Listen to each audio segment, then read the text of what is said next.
व्याख्यामुद्रां करसरसिजैः पुस्तकं शङ्खचक्रे बिभ्रद्भिन्नस्फटिकरुचिरे पुण्डरीके निषण्णः अम्लानश्रीरमृतविशदैरंशविप्लावयन्मामाविर्भूयादनगमहिमा मानसे वागधीशः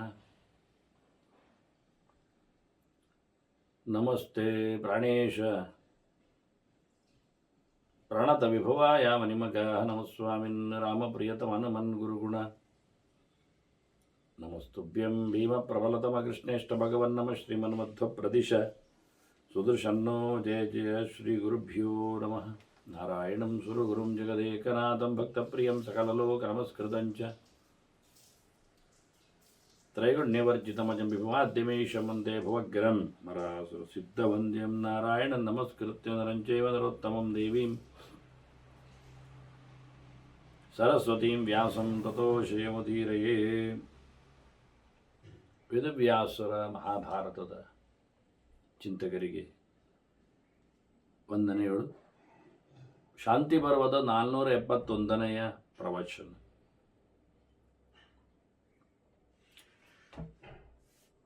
ಧರ್ಮರಾಜ ಮಹಾಮಹಿಮ ಸಂಪನ್ನನಾದ ವ್ಯಾಸರ ಮಗನಾದ ಶುಕನ ಬಗ್ಗೆ ವ್ಯಾಸರಲ್ಲಿ ವಿಸ್ತಾರವಾದ ಚಿಂತನೆ ನಡೆಸಿದ ಶುಕನ ಬಗ್ಗೆ ಭೀಷ್ಮಾಚಾರ್ಯರಲ್ಲಿ ಕೇಳಿದ್ದಾನೆ. ಭೀಷ್ಮಾಚಾರ್ಯರು ಶುಕಾಚಾರ್ಯರ ಜನ್ಮ ವೃತ್ತಾಂತದೆಡೆಗೆ ತಮಗೆ ಮಾರ್ಕಂಡೇಯರು ಹೇಳಿದ ಚರಿತೆ ಅಂತ ಹೇಳಿ ತಿಳಿಸ್ತಾ ಇದ್ದಾರೆ. ಅದಾಗಲೇ ವ್ಯಾಸರು ತಪಸ್ಸು ಮಾಡಿ ಬಂದವರು,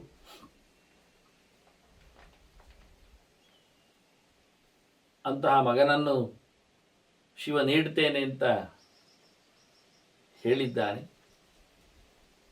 ಹೀಗಾಗಿ ವ್ಯಾಸರು ಮೇರುವಿನ ಬದಿಯಲ್ಲಿ ನೆಲೆಗೊಂಡವರು ಅರಣಿ ಮಥನಕ್ಕೆ ತೆರಳಲಿದ್ದಾರೆ.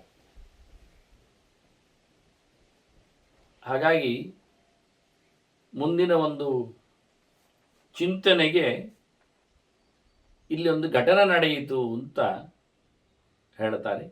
ಭಾವಿತ್ವಾಚೈವ ಭಾವಸ್ಯ ಘೃತಾಚ್ಯ ವಪುಷಾರ್ತಃ.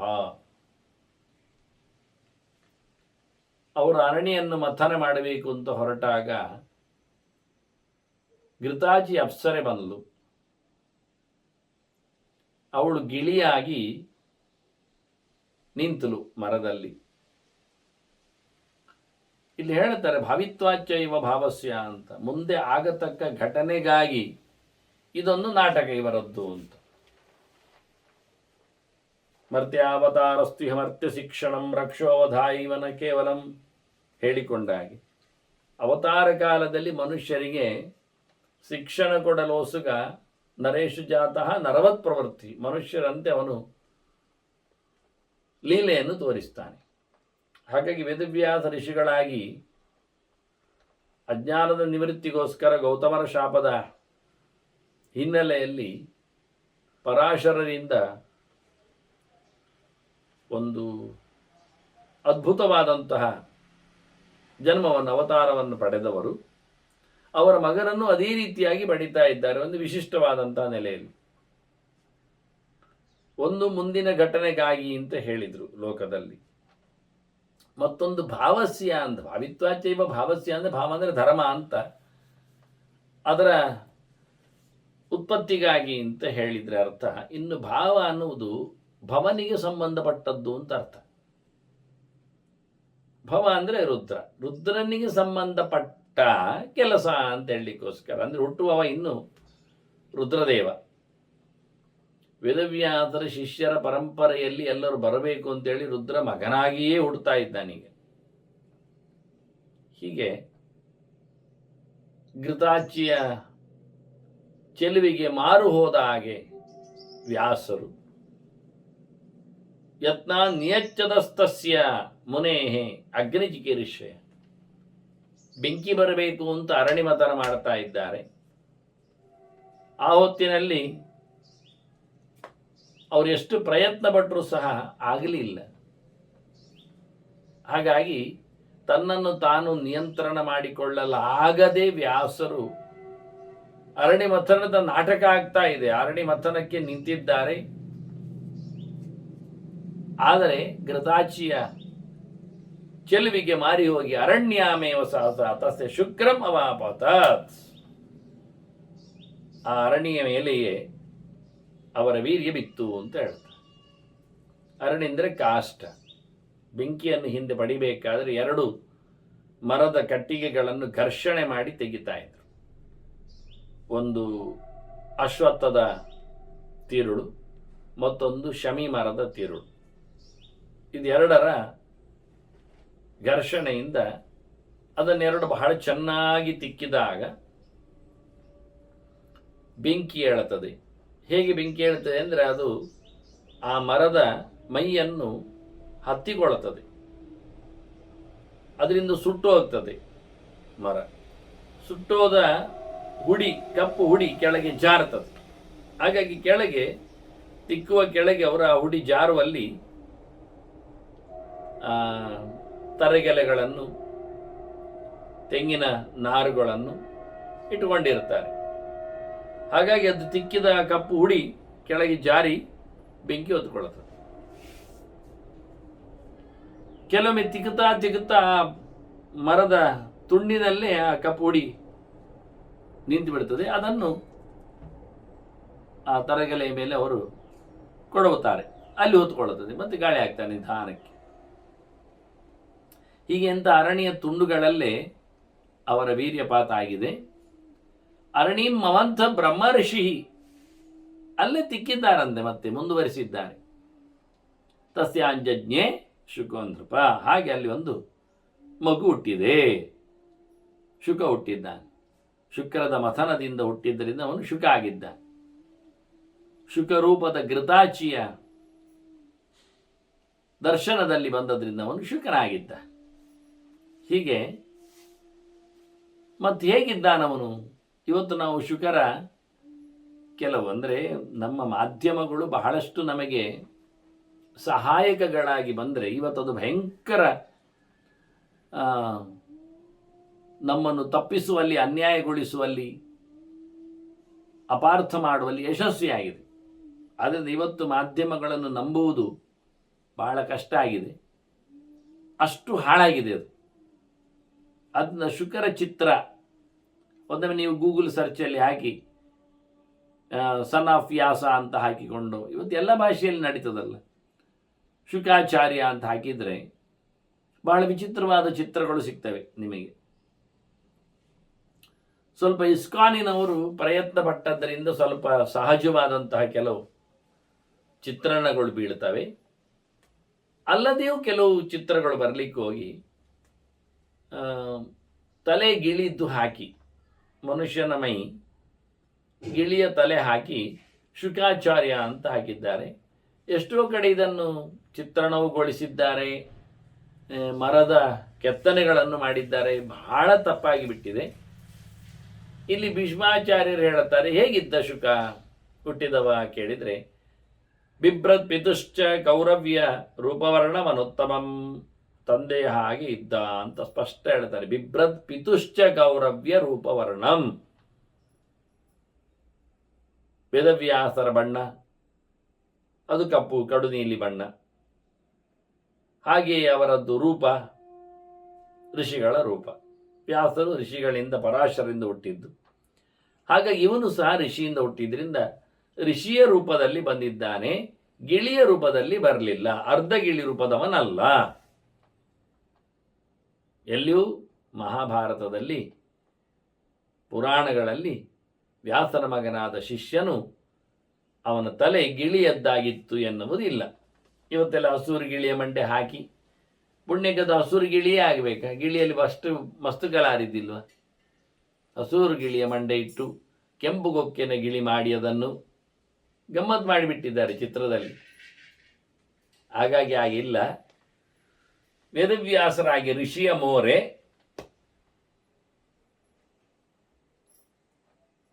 ಋಷಿಯ ಮೈಕಟ್ಟು, ವಿಶೇಷವಾಗಿ ವೇದವ್ಯಾಸರ ಬಣ್ಣ, ದೇವರ ಬಣ್ಣ, ಕಡು ನೀಲಿ ಬಣ್ಣ, ಬಹಳ ಚಂದವಾಗಿದ್ದ. ಇಲ್ಲಿ ಒಂದು ಘಟನೆ ನಡೆದಿದೆ. ಸ್ವರೂಪಿಣಿ ತದಾಭ್ಯತ್ಯ ಸ್ಥಾಪಯಾಮಾಸ ವಾರಿಣ. ಗಂಗೆ ಎದ್ದು ಬಂದಿದ್ದಾಳೆ, ಮೇರುವಿನಲ್ಲಿ ಹರಿಯತಕ್ಕಂಥ ನದಿ ಗಂಗೆ. ಅವಳು ಗಂಗೆಯಾಗಿ ಬಂದಿದ್ದಾಳೆ, ನೀರಾಗಿ ಬಂದದ್ದಲ್ಲ. ನೀರೇ ಇದ್ದಾಳೆ, ಅಲ್ಲೇ ನೀರೇ ಇದ್ದಾಳೆ, ಹರಿತಾ ಇದ್ದಾಳೆ. ಅವಳು ಸ್ವರೂಪದಲ್ಲಿ ಬಂದಿದ್ದಾಳೆ. ಗಂಗೆಯ ಚಿತ್ರಣವನ್ನು ನಾನು, ಮೊಸಳೆಯ ಮೇಲೆ ಕುಳಿತ ಗಂಗೆಯ ಚಿತ್ರಣವನ್ನು ನಾನು ಪರ್ವ ಸಮೀಕ್ಷೆಯಲ್ಲಿ ಕೊಟ್ಟಿದ್ದೇನೆ. ಹಬ್ಬದ ಚಿಂತನೆಗಳು ಬಂದಾಗ ಅಲ್ಲಿ ಹೇಗೆ ಗಂಗೆ ಇದ್ದಾಳೆ, ಧ್ಯಾನ ಮಾಡಲಿಕ್ಕೆ ಹೇಗೆ ಬರಬೇಕು ಅವಳು ಅಂತ. ಹಾಗಾಗಿ ಗಂಗೆ ಸ್ವಯಂ ಮಹಾಭಾರತದಲ್ಲಿ ಬಹಳ ಸರ್ತಿ ಗಂಗೆಯ ಪ್ರವೇಶ ಆಗಿದೆ. ಇನ್ನು ಭೀಷ್ಮರು ಹೊರಟಾಗ ಬರ್ತದೆ ಅವಳ ಚಿಂತನೆಗಳು. ಅದನ್ನು ನಾನು ಚಿಂತನೆ ಕೊಟ್ಟಾಗಿದೆ, ಹೇಳಿ ಆಗಿದೆ. ಈ ಹಿಂದೆ ಗಂಗೆ ಶಂತವಿನ ಹತ್ತಿರ ಬಂದಾಗ ಗಂಗೆ ಬಂದಿದ್ಲು, ಭೀಷ್ಮನನ್ನು ಕೊಡುವಾಗ ಗಂಗೆ ಬಂದಿದ್ಲು. ಹಾಗೆ ಅನೇಕ ಬಾರಿ ಗಂಗೆಯ ದರ್ಶನ ಆಗಿದೆ. ಇಲ್ಲಿ ವೇದವ್ಯಾಸರ ಮಗನಾಗಿ ಶುಕ ಹುಟ್ಟಿದಾಗ ಮಗ ಅವನನ್ನು ಮೀಸಲು ಗಂಗೆ ಬಂದಿದ್ದಾಳೆ. ಸ್ವಯಂ ಗಂಗೆಯೇ ಹೋಗಿ, ಅಂದರೆ ಘೃತಾಚಿ ಮೀಸಿದ್ದಲ್ಲ, ಅಪ್ಸರೆ ಮೀಸಿದ್ದಲ್ಲ, ಅಲ್ಲಿ ಗಂಗೆ ಹರಿತಾ ಇದ್ದಾಳೆ. ಹಾಗಾಗಿ ಗಂಗೆ ಸ್ವಯಂ ಬಂದು ತನ್ನ ನೀರಿನಲ್ಲಿ ಆತನನ್ನು ಮೀಸಿದ್ದಾಳೆ. ಬಹಳ ಚೆನ್ನಾಗಿ. ಇವನಿಗೆ ಮೇಲಿನ ಲೋಕದಿಂದಲೇ, ಅಂದರೆ ಮೇಲಂತರಿಕ್ಷ ಮೇಲಿಂದ ಬಿತ್ತು ಅಂತ ಹೇಳ್ತಾರೆ. ಮೇಲಿಂದ ಅಂದರೆ ಸ್ವರ್ಗದ ಲೋಕದಿಂದ ಮೇಲಿನ ದೇವತೆಗಳು. ಪಪಾತ ಭುವಿ ರಾಜೇಂದ್ರ ದಂಡ ಕೃಷ್ಣಾಜಿನಂಚ, ಅವನಿಗೆ ಕೈಯಲ್ಲಿ ಹಿಡಿಯಲಿಕ್ಕೋಸ್ಕರ ಬರತಕ್ಕಂಥ ಪಾಲಾಶ ದಂಡ, ಕೂತ್ಕೊಳ್ಳಿಕ್ಕೆ ಬೇಕಾಗಿರತಕ್ಕಂಥ ಕೃಷ್ಣಾಜಿನ, ಅದು ಮೇಲಿಂದಲೇ ಬಂದಿದೆ. ಮೇಲಿನ ಲೋಕದಲ್ಲಿ ಎಲ್ಲ ನಗರಿ ಬಾರಿಸಿದ್ದಾರೆ, ಗಂಧರ್ವರು ಹಾಡಿದ್ದಾರೆ, ಅಪ್ಸರೆಯರು ಕುಣಿದಿದ್ದಾರೆ, ಲೋಕಪಾಲಕರೆಲ್ಲ ನೆರೆದಿದ್ದಾರೆ, ಬ್ರಹ್ಮರ್ಷಿಗಳು ದೇವರ್ಷಿಗಳೆಲ್ಲ ಸ್ತುತಿಸಿದ್ದಾರೆ. ಎಲ್ಲರೂ ಒಂದು ಪುಷ್ಪವೃಷ್ಟಿಯಾಗಿದೆ. ಜೊತೆಯಲ್ಲಿ ಬಹಳ ಅದ್ದೂರಿಯಾದಂತಹ ಕೆಲಸಗಳು ಅಲ್ಲಿ ನಡೆದಿವೆ. ಅದರೊಟ್ಟಿಗೆ ಬಹಳಷ್ಟು ದೊಡ್ಡ ಮಟ್ಟಿನ ಹಕ್ಕಿಗಳು, ಸಾರಸಗಳು, ಇವೆಲ್ಲ ಅಂಶಗಳು ಪ್ರದಕ್ಷಿಣೆ ಮಾಡಿವೆ. ದದೌ ಕಮಂಡಲವು ಶಕ್ರಃ ದಿವ್ಯಂ, ಅದ್ಭುತ ದರ್ಶನ. ಬಹಳ ಚಂದವಾಗಿ ಕಾಣುವ ಗಿಂಡಿ ಕೊಟ್ಟಿದ್ದಾನೆ. ಕಮಂಡಲು ಮುಖ್ಯವಾದದ್ದು, ದ್ವಿಮುಖಿ, ಎರಡು ಬಾಯಿ ಇದ್ದದ್ದು. ಅದು ಜಪದ ಅನುಷ್ಠಾನಕ್ಕೆ ಮುಖ್ಯವಾಗಿ ಬೇಕಾದ್ದೆ. ಅದಕ್ಕೆ ಗಿಂಡಿ ಎಂದು ಕರೀತಾರೆ, ಕಮಂಡಲು ಅಂತ ಹೇಳ್ತಾರೆ. ಇವತ್ತು ಮಾಡಿದ ಕಮಂಡಲುಗಳು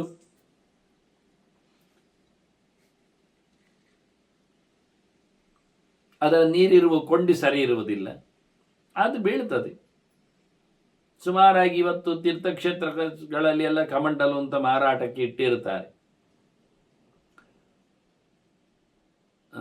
ಅದಕ್ಕೊಂದು ಹಿಡಿಕೆಯು ಕೈಯನ್ನು ಕೊಟ್ಟಿರ್ತಾರೆ, ಲೋಹದ್ದೇ. ಸಾಮಾನ್ಯವಾಗಿ ಜಪದ ಗಿಂಡಿ ಲೋಹದ್ದು ಆಗಿದ್ರು ತಾಮ್ರದ್ದೇ ಆಗಿರಬೇಕು ಅಂತ ನಿಯಮ ಇದೆ. ಹಾಗಾಗಿ ಇವತ್ತು ಸಿಗುವಂಥದ್ದು ತಾಮ್ರದ್ದಲ್ಲ, ಹಿತ್ತಾಳಿದ್ದೆ ಎಲ್ಲ ಕಡೆ. ಅದು ಹ್ಯಾಂಗಿಂಗ್ ಇದ್ದದ್ದು. ಹ್ಯಾಂಗಿಂಗ್ ಕೈ ಇರುವುದೂ ಇಲ್ಲ ಗಿಂಡಿಗೆ, ಕಮಂಡಲುವಿಗೆ. ಅದರ ಬಗ್ಗೆ ಕೆಲವು ಮಾತುಗಳನ್ನು ನಾನು ಸಂಧ್ಯಾ ಸಮೀಕ್ಷೆಯಲ್ಲಿ ಕೊಟ್ಟಿದ್ದೇನೆ. ಜಪಕ್ಕೆ ಅದು ಬೇಕು, ದ್ವಿಮುಖಿ ಬೇಕು ಅಂತಲ್ಲ. ಹೀಗಾಗಿ ಕಮಂಡಲು ಆತನಿಗೆ ಸಿಕ್ಕಿದ್ದು ಇಂದ್ರದೇವ ಕೊಟ್ಟದ್ದು, ಮೇಲಿನ ಲೋಕತ್ತು. ಜಾತ ಮಾತ್ರ ಮುನೇಹಿ ಪುತ್ರಂ ವಿಧಿನ ಉಪಾನಯತ್ತದ.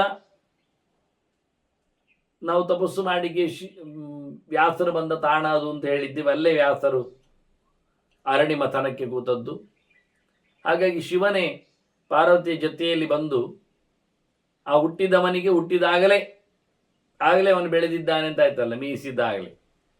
ಆಗಲೇ ಋಷಿಯ ಮಗನಿಗೆ ವ್ಯಾಸರ ಮಗನಿಗೆ ಶುಕನಿಗೆ ಉಪನಯನ ಮಾಡಿದ್ದ. ಪಾರ್ವತಿ ಮತ್ತು ಶಿವ ಉಪನಯನವನ್ನು ನಡೆಸಿಕೊಟ್ಟಿದ್ದಾರೆ. ಸ್ವಯಂ ಅವನೇ ಅಲ್ವ. ಹಾಗಾಗಿ ಅವನ ರೂಪ. ನಾನು ಶಿವರಾತ್ರಿಯ ಅದೇ ಹಬ್ಬದ ಪ್ರಕರಣದಲ್ಲಿ ಪರ್ವ ಸಮೀಕ್ಷೆಯಲ್ಲಿ ಶಿವರಾತ್ರಿಯ ಚಿಂತನೆಯಲ್ಲಿ ಶುಕರ ಬಗ್ಗೆ ಬರೆದಿದ್ದೇನೆ, ಅವನ ಅವತಾರ ಅಂತ ಹೇಳಿ. ಉತ್ಪನ್ನ ಮಾತ್ರಂತಂ ವೇದಾಹ ಸರಹಸ್ಯಾ ಸ ಸಂಗ್ರಹ ಉಪದಸ್ತು ಮಹಾರಾಜ ಯಥಾಸ್ಯ ಪಿತರಂತದ. ಹುಟ್ಟಿದಾಗಲೇ ಅವನಿಗೆಲ್ಲ ಗೊತ್ತಾಯಿತು. ಎಲ್ಲ ಮಾತುಗಳು,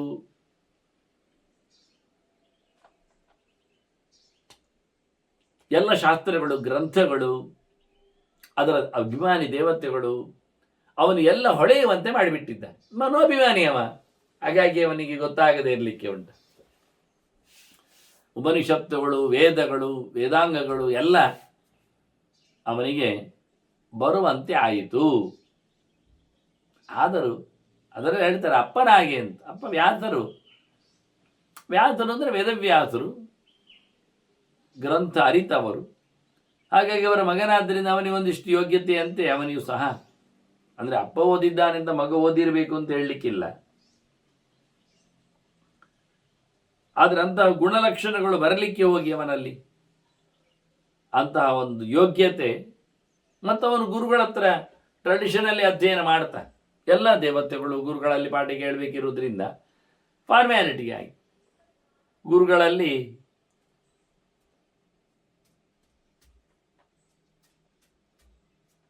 ಬೃಹಸ್ಪತ್ಯಾಚಾರ್ಯರಲ್ಲಿ ಶುಕ ಕಲಿತಾನೆ. ಮತ್ತೆ ಈ ವೇದಗಳೆಲ್ಲ ಬಂದಾಯ್ತಲ್ಲ, ಮತ್ತೆ ಅದನ್ನೇ ಕಲಿಯುವುದು.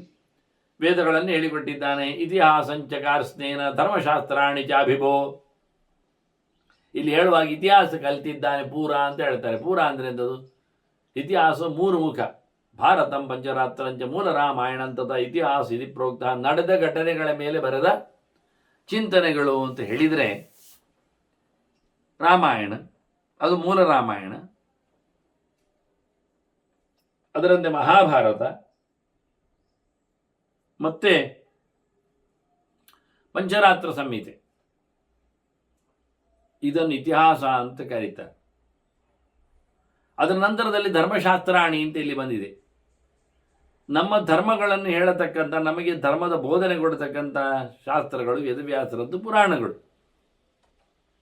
ಹಾಗಾಗಿ ಎಲ್ಲ ಪುರಾಣಗಳನ್ನಿಟ್ಟುಕೊಂಡು, ಅಷ್ಟೇ ಅಲ್ಲದೆ ಧರ್ಮಶಾಸ್ತ್ರಾಣಿ ಬಹುವಚನ ಇರಲಿಕ್ಕೆ ಹೋಗಿ ಕರ್ಮತಂತ್ರಗಳನ್ನು ಹೇಳುವ ನೆಲೆಯಲ್ಲಿ, ದೇವತಾ ಚಿಂತನೆಯನ್ನು ಮಾಡಿಸುವ ಹಿನ್ನೆಲೆಯಲ್ಲಿ ಬ್ರಹ್ಮಸೂತ್ರಗಳನ್ನು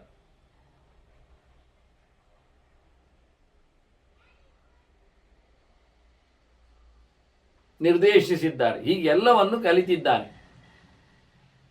ಧರ್ಮಶಾಸ್ತ್ರಗಳು, ಋಷಿಗಳ ಹೆಸರಿನಲ್ಲಿ ಬರತಕ್ಕಂಥ ಸ್ಮೃತಿಗಳು, ಬೃಹಸ್ಪತಿ ಸ್ಮೃತಿಯೂ ಉಂಟು, ಭಾರದ್ವಾಜ ಸ್ಮೃತಿಯೂ ಉಂಟು ಅವರ ವಂಶದ್ದು.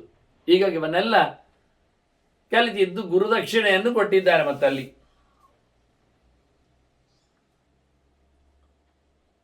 ಮತ್ತೆ ತಾನು ಬ್ರಹ್ಮಚಾರಿಯಾಗಿ ತಪಸ್ಸು ಮಾಡಬೇಕು ಅಂತ ಹೊರಟಿದ್ದಾನೆ. ಉಗ್ರಂತಪಃ ಸಮಾರೇಪೆ ಬ್ರಹ್ಮಚಾರಿ ಸಮಾಹಿತ.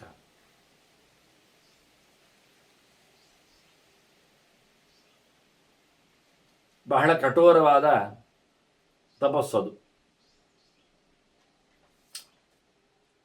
ಎಷ್ಟು ಕೇಳಿದರೆ ದೇವತಾನಾಂ ಋಷೀಣಾಂಚ ಬಾಲ್ಯೇಪಿ ಸ ಮಹಾತಪಾಹ ಸಮಂತ್ರಣೀಯ ಮತ್ತೆ ಮಾನ್ಯಶ್ಚ ಜ್ಞಾನೇನ ತಪಸಾತತ. ಈ ಹುಡುಗ ಅವರಿಗೆಲ್ಲ ಬಹಳ ಖುಷಿ. ಪಟ್ಟಾಂಗಕ್ಕೆ,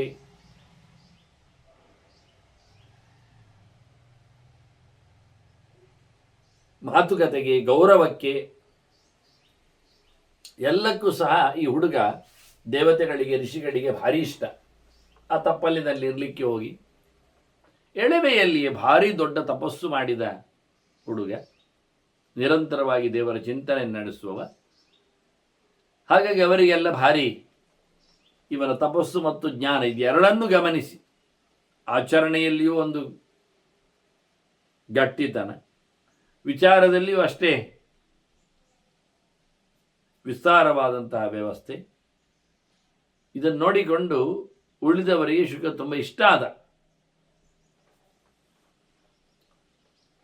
ಹೀಗೆ ವ್ಯಾಸರ ಬಳಿ ಬಂದು ಕೇಳ್ತಾನೆ ಮತ್ತೆ ಶುಕ ಪಾಠ ಮುಗಿಸಿದ ನಂತರ, ಅಪ್ಪ ನನಗೆ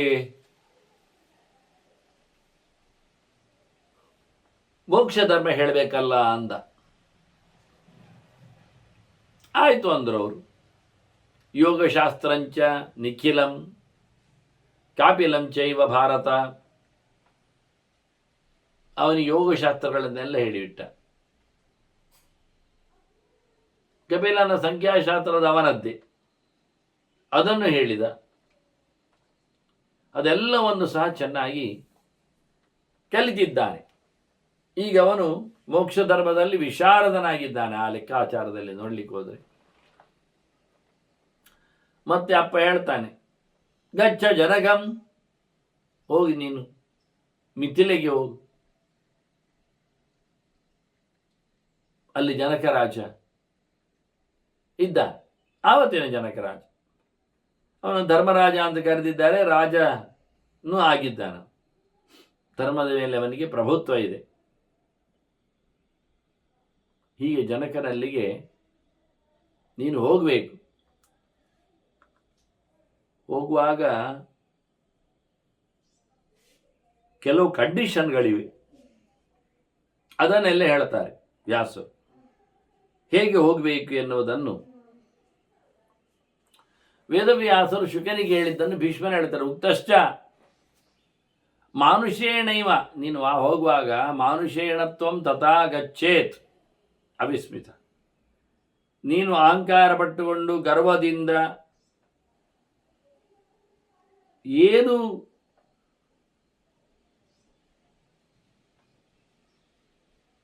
ವ್ಯತ್ಯಾಸವೇ ಇಲ್ಲದಂತೆ ಹೋಗುವುದಲ್ಲ. ನೀನು ಹೋಗುವಾಗ ಮನುಷ್ಯರಂತೆ, ಮಾಮೂಲಿ ಮನುಷ್ಯರಂತೆ ಹೋಗಬೇಕು. ದೇವತೆಗಳಂತೆ, ದಿವ್ಯ ಶಕ್ತಿಯನ್ನು ಋಷಿಗಳಂತೆಲ್ಲ ತೋರಿಸಲಿಕ್ಕಿಲ್ಲ. ನ ಪ್ರಭಾವೇಣ ಗಂತವ್ಯ. ಹೋಗುವಾಗ ಇನ್ಫ್ಲುಯೆನ್ಸ್ಗಳನ್ನೆಲ್ಲ ಮಾಡುವುದಲ್ಲ. ಯಾರು ಬಂದಾಗ ಅವರನ್ನು ಅಲ್ಲಿಗೆ ಚೂರು ಬಿಟ್ಟು ಬನ್ನಿ, ಹೀಗೆ ಮಾಡಿ, ಎಂಥದ್ದು ಇಲ್ಲ. ಸಾಮಾನ್ಯ ಮನುಷ್ಯರಂತೆ ಹೋಗಬೇಕು. ಪ್ರಭಾವ ತೋರಿಸಲಿಕ್ಕಿಲ್ಲ. ನಾಂತರಿಕ್ಷ ಚರೇಣಮೈ, ಆಕಾಶ ಮಾರ್ಗದಲ್ಲೆಲ್ಲ ಹೋಗಲಿಕ್ಕಿಲ್ಲ. ಕಾಲು ದಾರಿಯಲ್ಲೇ ಹೋಗ್ಬೇಕು, ಕಾಲಿನಲ್ಲಿಯೇ ನಡ್ಕೊಂಡು ಹೋಗ್ಬೇಕು, ಹಾರಿಕೊಂಡೆಲ್ಲ ಹೋಗ್ಲಿಕ್ಕಿಲ್ಲ.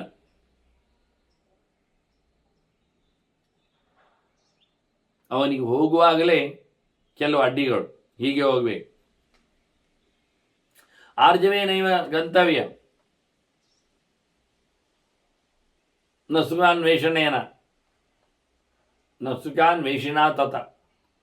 ಸುಲಭವಾಗಿ ಹೋಗಬೇಕು, ಸುಖವಾಗಿ ಹೋಗಬೇಕು, ಕಷ್ಟ ಎಲ್ಲ ಪರಬಾರ್ದು, ಅದೆಲ್ಲ ಕ್ರಮಬದ್ಧವಾಗಿ ಹೋಗ್ಬೇಕು. ಹೋಗುವಾಗ ಎಲ್ಲರೂ ಹೇಗೆ ಹೋಗ್ತಾರೆ ಹಾಗೆ ಪ್ರಾಮಾಣಿಕತೆ ಬೇಕು, ಸ್ಟ್ರೈಟ್ ಫಾರ್ವರ್ಡ್ನೆಸ್ ಬೇಕು, ಒಳ್ಳೆ ನೇರವಾದಂಥ ನಡೆ. ಈಗ ಎಲ್ಲರಿಗೂ ಒಂದೇ ಪ್ರಕಾರವಾದ ಆದೇಶವನ್ನು ಕೊಡುವುದಿಲ್ಲ. ಹಾಗಾಗಿ ಇವನಿಗೆ ಹಾಗೆ ನೀನು ಹೋಗ್ಬೇಕು ಹೀಗೆ. ಮತ್ತೆ ನಾನ್ವೇಷ್ಟವ್ಯ ವಿಶೇಷ ಅಸ್ತು, ಎಲ್ಲಿಯಾದರೂ ಸ್ಪೆಷಲ್ ಏನಾದರೂ ಉಂಟಾ ಅಂತ ಹುಡುಕಬಾರ್ದು. ವಿಶೇಷ ಅಂದರೆ ಸ್ಪೆಷಲ್, ನನಗೊಂದು ಸ್ಪೆಷಲ್ ಎಂತ ಉಂಟಾ, ಅದಿಲ್ಲ. ಮಾಮೂಲಿ ಎಲ್ಲರಂತೆ. ವಿಶೇಷ ಇದ್ರೆ ಏನಾಗ್ತದೆ ಗೊತ್ತುಂಟು, ಅದೊಂದು ತೊಂದರೆ ಆಗ್ತದೆ. ವಿಶೇಷ ಅಸ್ತು ಪ್ರಸಂಗಿನಃ ಅಂತ. ಏನಾದರೂ ಹೆಚ್ಚು ಕಡಿಮೆ ನಾವು ಉಪಯೋಗ ಮಾಡಿದರೆ ಅದರ ಮೇಲೆ ನಾವು ಸೋತು ಬೀಳ್ತೇವೆ, ಅಂಟಿಕೊಂಡು ಬೀಳ್ತದೆ. ಅಂದರೆ ಯಾವುದೇ ಪ್ರಕಾರದ ಇಂದ್ರಿಯಗಳ ಯಾವುದೇ ರೀತಿಯಾದ ಯೋಗತನವನ್ನು ಪ್ರದರ್ಶನ ಮಾಡಲಿಕ್ಕಿಲ್ಲ, ಉಪಯೋಗಿಸಿಕೊಳ್ಳಲಿಕ್ಕೂ ಇಲ್ಲ. ನೀನೊಬ್ಬ ಸ್ಪೆಷಲ್ ಅಂತ ಜನ ಇಂಟ್ರೊಡ್ಯೂಸ್ ಮಾಡಬೇಕು ಎನ್ನುವುದನ್ನು ಕಾಯಬೇಕಾಗಿಯೂ ಇಲ್ಲ, ಕಾಯುವಂತೆಯೂ ಇಲ್ಲ ಆ ಲೆಕ್ಕಾಚಾರದಲ್ಲಿ. ಮತ್ತೆ ಹೋದವನು ಅಹಂಕಾರ ಪಡಲಿಕ್ಕಿಲ್ಲ. ಅಹಂಕಾರವನ್ನು ಅಕರ್ತವ್ಯ ಯಾಜ್ಞೆ ಕಸ್ಮಿನ್ ಯಾಜ್ಞೆ ತಸ್ಮಿನ್ ನರಾಧಿಪಿ. ನನಗೆ ಅವನು ನನ್ನ ಇಷ್ಟದವ ರಾಜ, ನನ್ನ ಹತ್ರ ಹೋಮ ಎಲ್ಲ ಮಾಡಿಸಿದ್ದಾನವ. ಆಗ ಅವನಲ್ಲಿ ದರ್ಪ ಎಲ್ಲ ತೋರಿಸಬಾರದು. ಅವನು ಹೇಳಿದ್ದು ಮಾಡಬೇಕು. ಸ್ಥಾತವ್ಯಂಚ ವಶೇತಸ್ಯ ಸತೇಚ್ಛೇತ್ಸತಿ ಸಂಶಯ. ನಿನಗೆಂತ ಈಗ ಮೋಕ್ಷ ಧರ್ಮದ ವಿಷಯ ಅಲ್ವಾ, ಅದಲ್ಲಿ ಸಿಗ್ತದೆ. ಹೌದು, ಅವನ ಮಾತನ್ನು ಕೇಳು. ಅವನಿಗೆ ಯಾವುದೇ ಪ್ರಕಾರವಾದ ವಿರೋಧ ಮಾಡಲಿಕ್ಕೆ ಇಲ್ಲ. ಹಾಗೆ ನೀನು ಸಹಜವಾಗಿ ಸಾಮಾನ್ಯನಾಗಿ ಹೋಗ್ಲಿಕ್ಕಿದ್ರೆ ನಿನಗೆ ಅವನು ಬಹಳ ಚಂದವಾದಂತಹ ಪ್ರಶ್ನೆಗಳಿಗೆ ಉತ್ತರವನ್ನು ಕೊಡ್ತಾರೆ. ಸೊ ಧರ್ಮ ಕುಶಲೋ ರಾಜ ಮೋಕ್ಷಶಾಸ್ತ್ರ ವಿಶಾರದ, ಅವನಿಗೆ ಎಲ್ಲ ಧರ್ಮಗಳು ಗೊತ್ತು, ಅಷ್ಟೇ ಅಲ್ಲ ಮೋಕ್ಷಶಾಸ್ತ್ರ ಭಾರಿ ಚೆನ್ನಾಗಿ ಗೊತ್ತು.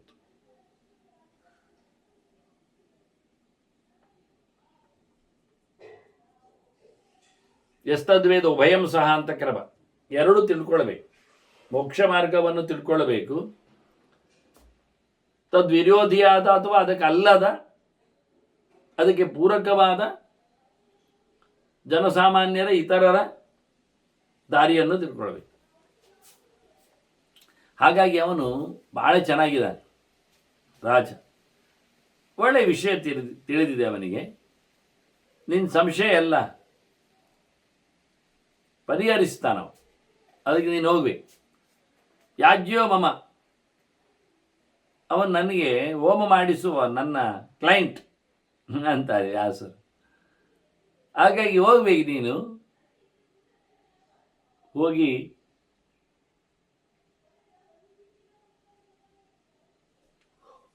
ಅವ ಎಂತ ಹೇಳ್ತಾನೆ ಅದನ್ನು ಮಾಡಿ. ಸಯದ್ ಬ್ರೂಯಾತ್ ತತ್ಕಾರ್ಯಂ ಅವಿಶಂಕೆ, ನನ್ನ ಜನ ಅಲ್ವವ, ಆದ್ರಿಂದ ಅದನ್ನು ಯೋಚನೆ ಮಾಡಲಿಕ್ಕಿಲ್ಲ, ಸಂಶಯ ಪಡಲಿಕ್ಕಿಲ್ಲ. ಅವನೇನು ಹೇಳ್ತಾ ಅದನ್ನು ಮಾಡುವುದೇ ಮುಖ್ಯವಾಗಿ. ನನ್ನ ಜನ ಆದ್ರಿಂದ ನನಗೇನು ಸಮಸ್ಯೆ ಇಲ್ಲ ಅಂತೇಳಿ ಆಯ್ತು, ಹೋಗ್ತೇನೆ ಅಂತ ಹೊರಟ. ಮೇರು ತಪ್ಪಲಿನಿಂದ ಇತ್ತ ಬರಬೇಕವ. ಮೇರು ಹತ್ತ ಇದೆ, ಹಿಮಾಲಯದ ಆಚೆ ಇದೆ. ಅಲ್ಲಿಂದ ಬಂದ. ಸ ಗಿರೀಂಶ್ಚಾಪ್ಯತಿಕ್ರಮ್ಯ ನದಿ ತೀರ್ಥ ಸರಾಂಸಿ ಚ, ಬರುವಾಗ ದಾರಿಯಲ್ಲಿ ನದಿಗಳಿದ್ದವು, ತೀರ್ಥಕ್ಷೇತ್ರಗಳಿದ್ದವು, ಕೊಳಾಯಿ ನೀರಿನ ಆಶಯಗಳು, ಅದನ್ನೆಲ್ಲ ದಾಟಿ ಬರ್ತಾ ಇದ್ದಾನೆ. ಬಹಳ ಜೋರಾದ ಕಾಡು ಮೇಡುಗಳೆಲ್ಲ, ಬಹುವ್ಯಾಳ ಮೃಗಾಕೀರ್ಣ ಅಟವಿಶ್ಚ ವನಾನಿಚ, ಬಹಳ ಕಾಡುಗಳು, ಒಂದೆರಡಲ್ಲ. ಕೆಲವು ಕೃತ್ರಿಮವಾದಂಥ ಮರಗಳನ್ನು ನೆಟ್ಟು ಮಾಡಿದ್ದು, ಕೆಲವು ಸಹಜವಾದದ್ದು. ಭೀಕರವಾಗಿದೆ, ಅಷ್ಟು ವಿಚಿತ್ರವಾದಂತಹ ಭೂಮಿಗಳವೆಲ್ಲ, ವಿಚಿತ್ರವಾದಂತಹ ಪ್ರಾಣಿ ಪಕ್ಷಿಗಳೆಲ್ಲ ಸೇರಿ ನಿಂತಿವೆ. ಇವ ಯಾವುದೇ ಯೋಗ ಮಾರ್ಗವನ್ನೆಲ್ಲ ತೋರಿಸಿಕೊಳ್ಳದೆ ಬರಬೇಕು, ಹಾಗೆ ಬರ್ತಾ ಇದ್ದ. ಹಾಗೆ ಮೇರುವಿನಿಂದ ಬರುವವ ಮೇರೋಹೋ ಅರೇಶ್ಚ ದ್ವೇ ವರ್ಷೇ ವರ್ಷಂ ಹೈಮವದಂತತಃ, ಅಲ್ಲಿಂದ ಇಳಾವರದಿಂದ ಹರಿವರ್ಷ, ಹರಿವರ್ಷೆಯಿಂದ ಮತ್ತೆ ಹಿಮಾಲಯ ಉಳ್ಳದ್ದು ಕಿಂಪುರುಷ ವರ್ಷ, ಇವನ್ನೆಲ್ಲ ದಾಟಿ ಕ್ರಮೇಣ ಇವಂ ವ್ಯತಿಕ್ರಮ್ಯ ಭಾರತಂ ವರ್ಷ ಮಾಸದದು, ಭಾರತ ವರ್ಷಕ್ಕೆ ಬಂದ. ಭಾರತ ವರ್ಷಕ್ಕೆ ಅವನು ಎಂಟ್ರಿ ಆಗುವಲ್ಲಿಯೇ ನೇಪಾಳ ಇರುವುದು. ಇವತ್ತು ಹಿಮಾಲಯದ ಕೆಳಗಡೆ ಅಲ್ಲೇ ಬಂದಿದ್ದಾನೆ, ಅದೇ ಮಿಥಿಲೆ ಆವಾಗ. ಹಾಗೆ ಮಿಥಿಲೆಗೆ ಬಂದಿದ್ದಾನೆ ಕ್ರಮವಾಗಿ. ಸ್ವದೇಶಾನ್ ವಿವಿಧಾನ್ ಪಶ್ಯನ್, ಬರುವಾಗಲೇ ಬಹಳಷ್ಟು ಪ್ಲೇಸ್ಗಳನ್ನೆಲ್ಲ ನೋಡಿದ್ದಾನೆ. ಭಾರತಕ್ಕೆ ಬರುವಾಗಲೇ ಎಲ್ಲರೂ ಇದ್ದಾರೆ ದೇಶಗಳಲ್ಲಿ. ಚೀನ ಹೂಣ ನಿಷೇವಿತಾನ್, ಅತ್ತ ಚೀನಾದಲ್ಲಿ ಅವನು ಪ್ರವೇಶ ಮಾಡಿದ್ದಾನೆ ಗೊತ್ತಾಗುತ್ತದೆ. ಚೀನಾ ದೇಶದವರನ್ನು ನೋಡಿದ್ದಾನೆ, ಹೂಣ ದೇಶದವರನ್ನು ನೋಡಿದ್ದಾನೆ. ಹೀಗೆ ಅಲ್ಲಿಂದ ನೇರ ನೋಡುತ್ತಾ ಬರ್ತಾ ಇದ್ದಾನೆ. ಆದರೆ ಅವನು ಬರುವಾಗ ನೋಡ್ಲಿಕ್ಕೆ ಸಿಕ್ಕಿದ್ದನ್ನೆಲ್ಲ ಗಮ್ಮತ್ತು ಮಾಡಿಕೊಂಡು ನೋಡ್ತಾ ಇಲ್ಲ, ತಿರಸ್ಕಾರದಿಂದ ದೃಷ್ಟಿಯನ್ನು ನೋಡ್ತಾ ಇಲ್ಲ. ಪಶ್ಯನ್ನಪಿ ನ ಪಶ್ಯತಿ, ಒಳಗಿಂದ ಭಗವತ್ ತತ್ವದ ಎಚ್ಚರವುಳ್ಳವರಾದ್ರಿಂದ ಹೊರಗಿಂದ ಏನನ್ನು ಸಹ ಅವನು ಗಮನಿಸ್ತಾನೇ ಇಲ್ಲ. ಆ ರೀತಿಯಾಗಿದೆ ಅವನ ಬರುವಿಕೆ ಅಲ್ಲಿಗೆ. ಹೀಗೆ ಬಹಳ ಚಂದ ವಿಶಿಷ್ಟವಾಗಿ ಎಲ್ಲವನ್ನು ನೋಡ್ತಾ ಪಟ್ಟಣ ನೋಡಿದ್ದಾನೆ. ಗಮ್ಮತ್ತು ಗಮ್ಮತ್ತು ಪಟ್ಟಣಗಳು, ನಗರಗಳು, ಉದ್ಯಾನಗಳು, ವಿಶಿಷ್ಟವಾದಂಥ ನೀರಿನ ಆಶಯಗಳು, ಕೊಳಗಳು, ಯಾವುದು ಸಹ ಇವನಿಗೆ ಯಾವುದೇ ರೀತಿಯಾದ ಆ ಸ್ಥಾಯಿ ಭಾವಗಳು, ವಿಕಾರವನ್ನು ಮನಸ್ಸಿನಲ್ಲಿ ಹುಟ್ಟಿಸಲಿಲ್ಲ. ಆ ಪ್ರಕಾರ ನೋಡ್ತಾ ಇದ್ದಾನೆ. ಅದಕ್ಕೆ ನೋಡಿದ್ರು ನೋಡದಂತೆ ಇದ್ದಾನೆ. ಹಾಗೆ ವಿದೇಹಕ್ಕೆ ಬಂದಿದ್ದಾನೆ. ಅರಮನೆ ರಾಜಧಾನಿ ಅವನದ್ದಲ್ಲಿ. ಅಲ್ಲಿ ಎಲ್ಲವನ್ನು ಮತ್ತೆ ಯಥಾ ಪ್ರಕಾರ ತತ್ರ ಗ್ರಾಮಾನ್ ಬಹೂನ್ ಪಶ್ಯನ್ ಬಹ್ವನ್ನ ರಸಭೋಜನಾನ್, ಗಮ್ಮತ್ತು ಊಟ ಮಾಡ್ತಾ ಇದ್ದಾರೆ ಎಲ್ಲ. ಅವನು ಬರುವ ಹೊತ್ತಿಟ್ಟಿದ್ಬೇಕು. ಅದು ಮುಗಿಲಿಲ್ಲ. ಎಲ್ಲ ಊಟ, ನರನಾರಿ, ಹೆಂಗಸರು, ಗಂಡಸರು ಎಲ್ಲರೂ ಊಟಕ್ಕೆ, ಗಮ್ಮತ್ತಿಗೆ, ಪಾನಕ್ಕೆ ಎಲ್ಲ ಇದ್ದಾರೆ. ಎಲ್ಲರೂ ಇದ್ದಾರೆ. ಬಹು ಪ್ರಕಾರದ ಪಟ್ಟಣ, ನಗರ ಇವನ್ನೆಲ್ಲ ಚಂದ ಚಂದ ಮಾಡಿದ್ದಾರೆ. ಒಳ್ಳೊಳ್ಳೆ ಉದ್ಯಾನಗಳು, ಒಳ್ಳೊಳ್ಳೆ ನೀರಿನ ಆಶಯಗಳು. ಯಾವುದನ್ನು ನೋಡಿದ್ರೆ ಹಾಗೆ, ನೋಡಿದ್ದು ನೋಡಿದವರ ಹಾಗೆ. ಯಾವುದು ದಾಖಲೆ ಆಗ್ತಾ ಇಲ್ಲ ತಲೆಯಲ್ಲಿ. ನೋಡಬೇಕು ಅಂತ ನೋಡ್ತಾನೂ ಇಲ್ಲ. ಇವ ಆತ್ಮಾರಾಮ. ಇವರು ಭಗವಂತನ ಎಚ್ಚರದಲ್ಲಿ ಖುಷಿ ಪಡುವವ. ತಾನು ತಾನೇ. ಇನ್ನೊಂದರಿಂದ ಏನಾಗಬೇಕಾಗಿಲ್ಲ ಇವನಿಗೆ. ಹಾಗಾಗಿ ಮಿಥಿಲಾಂ ಅಸಸಾದ ಮಿಥಿಲೆಗೆ ಬಂದ. ತಸ್ಯಾ ದ್ವಾರಂ ಸಮಾಸಾಧ್ಯ. ಅಲ್ಲಿ ದೊಡ್ಡ ಬಾಗಿಲು, ಹೆಬ್ಬಾಗಿಲು, ಅಲ್ಲಿ ಬಂದಿದ್ದಾನೆ. ದ್ವಾರಪಾಲೈಹಿ ನಿವಾರಿತ. ಅಲ್ಲಿ ಸುಮಾರು ಜನ ದ್ವಾರಪಾಲಕರಿದ್ದಾರೆ. ಇವನನ್ನು ಹೋಗಲಿಕ್ಕೆ ಬಿಡಲಿಲ್ಲ. ಬೈದಾಚೆ ಹೋಗಿದ್ದಾರೆ. ಇವ ಸುಮ್ಮನೆ ಇದ್ದ. ಹೇಳಿದ್ದಾರಪ್ಪ, ನನ್ನ ಫ್ರೆಂಡ್ ಒಬ್ಬ ಅಂತ, ವಿರೋಧ ಮಾಡಲಿಕ್ಕಿಲ್ಲ ಅಂತ. ಹಾಗಾಗಿ ಅಲ್ಲಿ ದ್ವಾರಪಾಲಕರವನನ್ನು ಬಿಡದಿದ್ರೆ ಸ್ಥಿತೋ ಧ್ಯಾನ ಬರಹ, ಸುಮ್ಮನೆ ಧ್ಯಾನ ಮಾಡ್ತಾ ನಿಂತಿದ್ದಾನೆ. ಅವರು ನೋಡಿದ್ರು, ಇವೆಂಥದ್ದು ಧ್ಯಾನ ಮಾಡ್ತಾ ಇದ್ದಾನೆ ಅಂತೇಳಿ. ಮುಕ್ತಃ ವಿದಿತಃ ಪ್ರವೇಶ. ಅವರು ಇವನು ಯಾವುದೋ ಋಷಿ ಇರಬೇಕು ಅಂತ ಯೋಚನೆ ಮಾಡಿಕೊಂಡು ಅವನಲ್ಲಿದ್ದ ಒಳಗೆ ಬಿಟ್ಟಿದ್ದಾನೆ. ಅವ ರಾಜಮಾರ್ಗಕ್ಕೆ ಬಂದಿದ್ದಾನೆ. ಈಗ ತತ್ರಾಪಿ ದ್ವಾರಪಾಲಃ ತಂ ಉಗ್ರವಾಚ ನ್ಯಷೇಧೇನ್. ಅಲ್ಲಿನ ದ್ವಾರಪಾಲಕರು, ತತ್ರಾಪಿಯಲ್ಲಿದ್ದ ಅಲ್ಲಿಯೂ ದ್ವಾರಪಾಲಕರಿದ್ದಾರೆ. ಹಿಂದಿನಾಗಿ ದ್ವಾರಪಾಲಕರಾಗಿದ್ದವರು ಬೈದಿದ್ದಾರೆ ಇವನನ್ನು, ಚೆನ್ನಾಗಿ ಉಗುಳಿದ್ದಾರೆ. ಎಂತ ಬೈದಿದ್ದಾರೆ ಎಲ್ಲ ಗೊತ್ತಿಲ್ಲ. ಬೇಗ ಬರಲಿಕ್ಕೆ ಏನು ಕೇಳಿದ್ದಾರೋ, ರಾಜನ ಬೇಗ ಮಾಡುವ ಸಮಯ, ಅಥವಾ ಬೇರೆ ಏನೋ ಇರಬಹುದು. ಹೇಳಲಿಲ್ಲ ಏನು ಬೈದಿದ್ದಾರೆ, ಯಾಕೆ ಅಂತ, ಏನು ಅಂತ. ಸರಿ ಬೈದಿದ್ದಾರೆ ಮಾತ್ರ ಹೇಳಿದ್ದಾರೆ ಅಷ್ಟೇ. ಇವ ಏನು ಮಾತಾಡೋದಿಲ್ಲ, ಮೌನ. ಇವ ರಾಜಮಾರ್ಗದಲ್ಲಿ ಒಂದಿಷ್ಟು ಬೈದರು, ತಡೆದ್ರು, ಸುಮ್ಮನೆ ಕೂತಿದ್ದಾನೆ.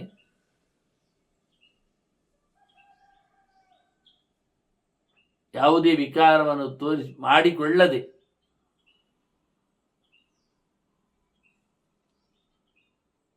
ಸುಮ್ಮನೆ ಇದ್ದು ಬಿಟ್ಟ. ನಿರ್ಮನ್ಯೂ ಸಂತಿಷ್ಠದ, ಕೋಪವೇ ಬರಲಿಲ್ಲ,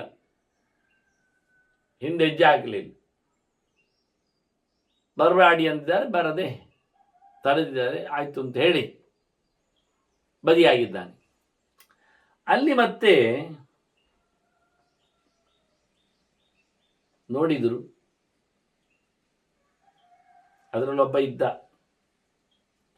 ಇವನ್ ನಿಂತ ತಾಣ ನೋಡಿದರೆ ಬಹಳ ಚೆನ್ನಾಗಿದೆ. ನಿಲ್ಲಿಸಿದ ಪೇಟೆಗೆ ಬಂದದ್ದಲ್ಲ, ಇವ ರಾಜಮಾರ್ಗಕ್ಕೆ ಬಂದಿದ್ದಾನಲ್ಲ. ಬಹಳ ಅಗಲದ ರಸ್ತೆಗಳು, ಭಾರಿ ವೆರೈಟಿ ವ್ಯವಸ್ಥೆಗಳು. ಇವತ್ತಿನ ಹಾಗೆ ಖಾಲಿ ಮಣ್ಣು ಮಾತ್ರ ಅಲ್ಲ, ಮಣ್ಣಿನ ಮೇಲೆ ಯೋಗ್ಯವಾದ ಪದಾರ್ಥಗಳನ್ನು ಹಾಕುವ ಹಾಗೆಲ್ಲ ಮಾಡಿದ್ದಾರೆ. ಹಾಗಾಗಿ ಬಹಳ ಅದ್ಭುತವಾದಂತಹ ಊರು ಎಲ್ಲ ನೋಡಿದ. ಸುಮ್ಮನೆ ಒಳಗೆ ಬಿಟ್ಟಿಲ್ಲ, ಸುಮ್ಮನೆ ಕೂತಿದ.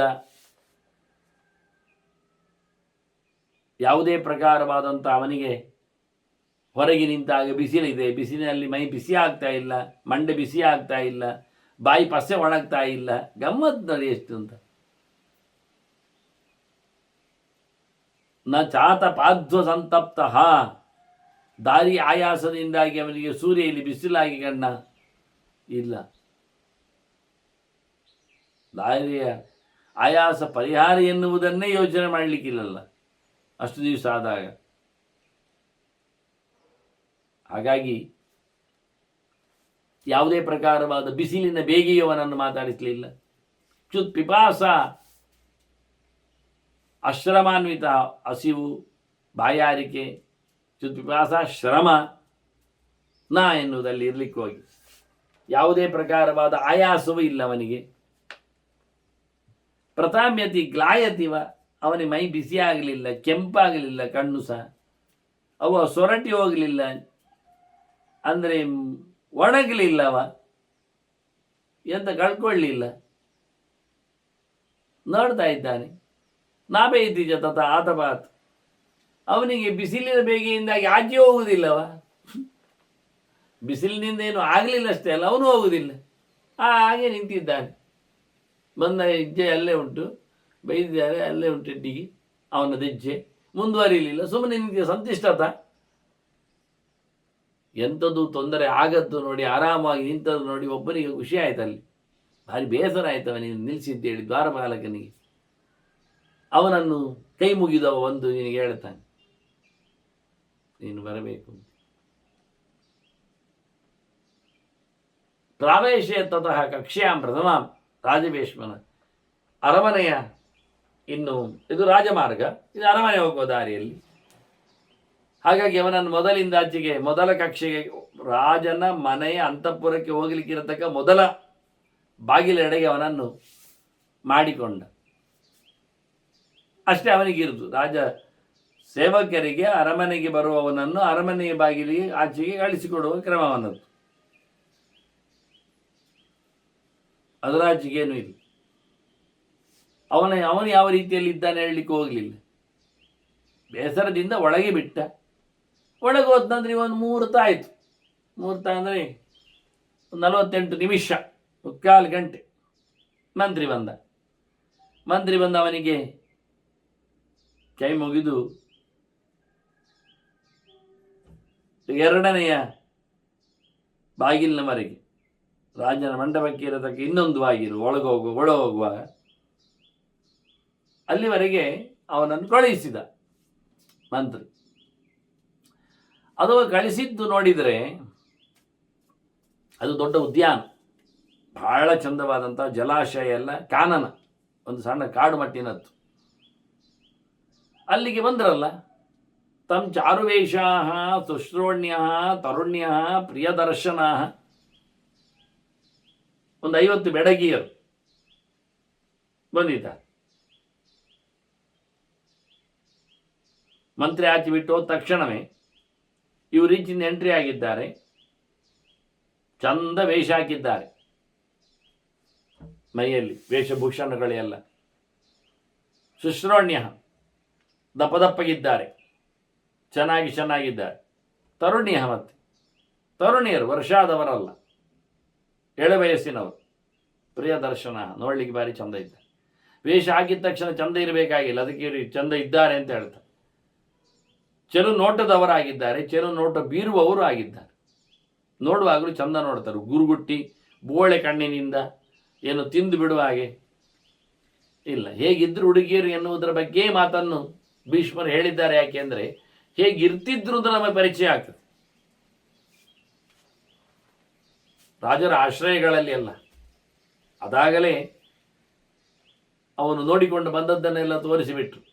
ಸಮೃದ್ಧವಾಗಿರತಕ್ಕಂತಹ ಬೇಕಾದಷ್ಟು ಊಟೋಪಚಾರಗಳು, ಅಂದರೆ ಮಧ್ಯಾಹ್ನ ಹೊತ್ತು ಬಂದಿದ್ದಾನೆ ಕಾಣ್ತೇವೆ ಬರುವಾಗ. ಅಲ್ಲಿ ತಿಂತಾ ಇದ್ರು, ತಿರುಗ್ತಾ ಇದ್ರು, ಕುಣಿತಾ ಇದ್ರು ಅಂತ ಹೇಳಿಕೊಂಡು ಬಹಳ ಅದ್ಭುತವಾದಂಥ ಪಲ್ಲಿ, ಗೋಶಾನ್, ಗೋಕುಲ ಸಂಕುಲ ಅನ್ನೆಲ್ಲ ದನಗಳ ರಾಶಿ, ಇನ್ನು ಗೋಪಾಲಕರ ದಂಡು, ಗೋಶ ಅಂದರೆ ಹಟ್ಟಿ ಎಲ್ಲ ಇದ್ದಾಗೆ.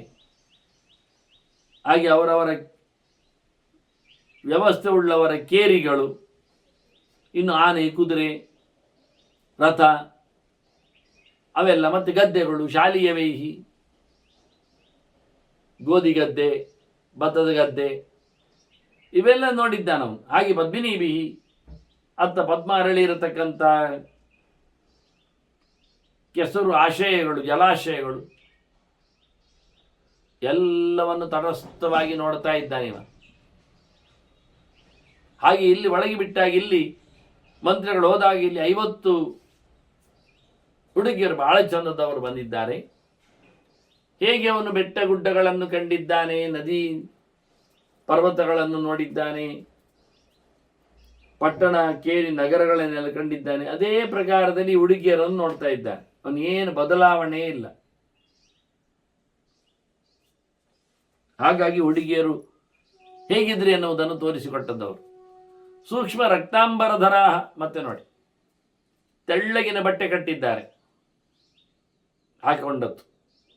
ಇದೆಲ್ಲ ಶೃಂಗಾರದ ಭಾವನೆಗಳಿಗೆ ಉಪೋದ್ಬಲಕವಾದ ಸಂಗತಿಗಳು ಎನ್ನುವ ನೆಲೆಯಂತೆ. ಒಬ್ಬ ಹುಡುಗ ಅವಿವಾಹಿತ ತರುಣ ಬಂದಾಗ ಈ ಹುಡುಗಿಯರು ಹೇಗಿರಿದ್ರು, ಇದು ಭಾವಗಳು, ಸ್ಥಾಯಿ ಭಾವಗಳು, ರಸ ಚಿಂತನೆಗೆ ಪುಷ್ಟಿ ಕೊಡತಕ್ಕಂತಹ ಪರಿಕರಗಳು, ಪರಿಸರಗಳು. ಮತ್ತು ಅದು ಕೆಂಪು ಬಟ್ಟೆ ಅಂತಾರೆ. ಅಂದರೆ ಕೆಂಪು ಬಟ್ಟೆ ಒಂದು ರೀತಿಯಿಂದ ಶೃಂಗಾರಸಕ್ಕೆ ಪೋಷಕ ಅನ್ನೋ ನೆಲೆಯಲ್ಲಿ ಕೆಂಪು ಎನ್ನುವುದು. ಹಾಗಾಗಿ ತೆಳ್ಳಗಿನ ಕೆಂಪಾದ ಬಟ್ಟೆಯನ್ನು ಸುತ್ತಿದ್ದಾರೆ, ಚೆಲುವೇರಿದ್ದಾರೆ. ತಪ್ತ ಕಾಂಚನ ಭೂಷಣ, ಬಂಗಾರದ ಆಭರಣಗಳನ್ನು ಹಾಕಿದ್ದಾರೆ. ಅದು ಸಹ ಕೆಂಪು ಕೆಂಪು ಕಾಣುತ್ತದೆ, ಕೆಂಪು ಹಳದಿ ಬಣ್ಣದಲ್ಲಿ ಬಿಸಿಗಿಟ್ಟ, ಅಂದರೆ ತೊಳೆದ ಚಂದವಾದಂತಹ ವೇಷವೇ ಚೆನ್ನಾಗಿದೆ. ಬಟ್ಟೆ ಬರೆಗಳು, ಉಡುಗೆ ತೊಡುಗೆಗಳು ಚೆನ್ನಾಗಿವೆ. ಅದರ ಮೇಲೆ ಹಾಕಿದ ಆಭರಣಗಳು ಇನ್ನೂ ಚೆನ್ನಾಗಿ ಇವೆ ಅಂತ ಹೇಳಲಿಕ್ಕೋಸ್ಕರ ಚೆಲುವನ್ನು ದುಪ್ಪಟ್ಟು ಮೂರ್ಪಟ್ಟುಗೊಳಿಸಲು ಹೊಸಗೆ ಹೇಳಿರತಕ್ಕಂಥ ಮಾತುಗಳಿವು. ಚಂದ ಇರ್ತಾರೆ, ಕೆಲವೊಮ್ಮೆ ಚಂದ ಹಾಕಿಕೊಂಡಿರ್ತಾರೆ, ಆದರೆ ಮಾತು ಭಯಂಕರ ನೋವನ್ನು ಕೊಡುವಂತಿರ್ತದೆ, ಒರಟಿರ್ತದೆ, ಸ್ವರ ಸರಿ ಇರುವುದಿಲ್ಲ. ಇಲ್ಲಿ ಹೇಳ್ತಾರೆ ಸಲ್ಲಾಪ ಅಲಾಪ ಕುಶಲಾಹ ಅಂತಾರೆ. ಮತ್ತೆ ಭೀಷ್ಮರು ಚೆನ್ನಾಗಿ ಮಾತಾಡ್ತಾರೆ, ಅವರು ಒಳ್ಳೆ ಮಾತಾಡ್ತಾರೆ, ಮೌನ ಅಲ್ಲ, ಮುಗುಮ್ಮಾಗಿಲ್ಲ, ಏನೋ ಗಂಟು ತಿಂದವರಾಗೆ ಮುಸುಳೆಲ್ಲ ಮಾಡಿಕೊಂಡಿಲ್ಲ, ಚೆನ್ನಾಗಿ ಮಾತಾಡ್ತಾರೆ. ನೃತ್ಯ, ಗೀತ, ವಿಶಾರದ, ಮತ್ತೆ ಯಾವ ಭಾವ, ಲಾಸ್ಯ, ಕುಣಿತ ಅದಕ್ಕೆಲ್ಲ ರೆಡಿ ಇದ್ದಾರೆ. ಕುಣಿಲಿಕ್ಕೆಲ್ಲ ಗೊತ್ತಿದೆ, ಆಡ್ಲಿಕ್ಕೆಲ್ಲ ಬರ್ತದೆ, ಚೆನ್ನಾಗಿದ್ದಾರೆ ಅಂತ ಕಲಾವತಿಯರು ಒಂದು ದೃಷ್ಟಿಯಿಂದ. ಸ್ಮಿತ ಪೂರ್ವಾಭಿಭಾಷಿಣ್ಯ, ಒಳ್ಳೆ ಚಂದ ಮಾತಾಡಿಸ್ತಾರಂತೆ. ಮೊದಲವರೇ ಮಾತಾಡಿಸ್ತಾರೆ, ಅದು ನಕ್ಕು ಮಾತಾಡಿಸ್ತಾರೆ, ಮಂದಹಾಸದಿಂದ, ಏನೋ ಸಿಟ್ಟಿನಿಂದ ಅವಳು ಕಚ್ಚಿಕೊಂಡು ಏನು ನುಂಗಿ ಬಿದ್ದವರಾಗೆ ಮಾಡೋದಿಲ್ಲ. ಹಾಗೆ ಇದೊಂದು ಯೋಗ್ಯತೆ, ಕ್ರಮವಾಗಿ ಮಾತಾಡಿಸಬೇಕು, ಅವರಾಗಿಯೇ ಅನುರಾಗವನ್ನು ತೋರಿಸಬೇಕು. ತೋರಿಸಿದ್ದಂತ ತೋರಿಸ್ತೇವೆ, ಅದೆಲ್ಲ ಇಲ್ಲ, ಗಂಟೆ ಎಲ್ಲ ಇಲ್ಲ, ಮಾಮೂಲಿ ಪ್ರಕೃತಿಯಾಗಿ. ಪ್ರಕೃತಿ ಯಾವತ್ತು ನಳನಳಿಸಿ ಸುಂದರವಾಗಿ ಸಂಭ್ರಮಿಸಿಕೊಂಡೇ ಇರುವುದು, ಪ್ರಕೃತಿಯ ಲಕ್ಷಣ ಅದು ವಾಸ್ತವವಾಗಿ. ಹಾಗಾಗಿ ಜನರು ಯೋಚನೆ ಮಾಡೋದು ಅದು ಗಂಡಸರಲ್ಲಿ ಇರಬೇಕಾದ್ದು, ಪ್ರಕೃತಿಯಲ್ಲಿ ಎಲ್ಲ ಗಂಡಸರಲ್ಲಿ ಇರುವುದು ಅಲ್ಲಲ್ಲ. ಅದು ಪ್ರಾಣಿ ಪಕ್ಷಿ ಪ್ರಪಂಚದಲ್ಲೆಲ್ಲ ಸಮ, ಅವುಗಳಿಗೆ ಬುದ್ಧಿ ಸಮ ಇದೆ. ಅದು ಮನುಷ್ಯ ಕೋಟಿಯಲ್ಲಿ ಆಗಲ್ಲ. ಮನುಷ್ಯ ಕೋಟಿಯಲ್ಲಿ ಲಲನೆಯರಲ್ಲಿಯೇ ಲಾಲಿತ್ಯವನ್ನೆಲ್ಲ ತುಂಬಿಸಿದ ಕ್ರಮ, ಜವಾಬ್ದಾರಿಗಳು ಇರಲಾಗಿ. ಮತ್ತೆ ಹೇಳ್ತಾನೆ,